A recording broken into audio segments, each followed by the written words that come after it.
Hello friends, welcome back to my channel. तर आज आपण बनवणार आहोत झणझणीत अशी मिसळ।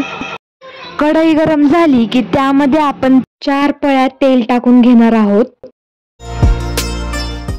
तेल गरम झालं की त्यामध्ये आपण 1 बारीक चमचा मोहरी आणि 1 बारीक चमचा जिरं टाकून घेणार आहोत। जिरी व मोहरी तडतडली की त्यामध्ये आपण 5 ते 6 बारीक चिरून घेतलेले कांदे टाकून घेणार आहोत। कांदा गुलाबी होईपर्यंत परतवून घेऊयात। आता आपण यामध्ये कढीपत्त्याची पाने टाकून घेऊयात। 1 बारीक चिरून घेतलेला टोमॅटो मऊ होईपर्यंत परतून घेऊयात। 2 बारीक चमचे मीठ,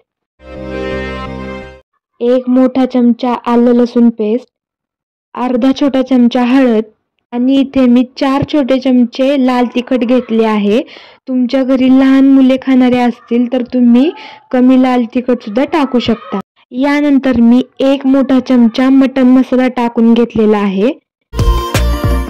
1 मोठा चमचा धने पावडर आणि 1 पूर्ण पॅकेट मिसळ मसाल्याचं टाकून घेतलेलं आहे। ह्या मसाल्याने मिसळला खूप मस्त अशी टेस्ट येते।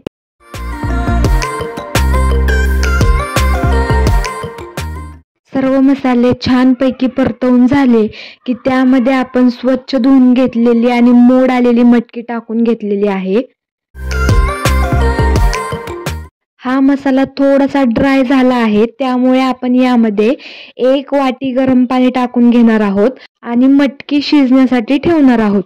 आपण आता या मटकीला 10 ते 15 मिनिटं वाफ आणण्यासाठी ठेवूयात। 10 ते 15 मिनिटांनंतर या मटकीला मस्त अशी वाफ सुटते आणि इथे आपली मटकी 50% शिजवून झालेली आहे। आणि तुम्हाला जेवढा रस्सा पाहिजे आहे तेवढं तुम्ही पाणी टाकून घेऊ शकता। इथे मी 3 ग्लास पाणी टाकून घेतलेलं आहे।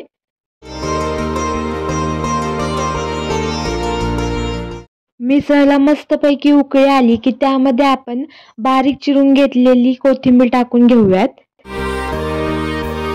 आणि आपण इथे मटकीला पूर्णपणे शिजवण्यासाठी ठेवून घेऊयात। 15 ते 20 मिनिटात मटकी शिजवून तयार होते आणि इथे आपली झणझणीत अशी मिसळ तयार झाली आहे।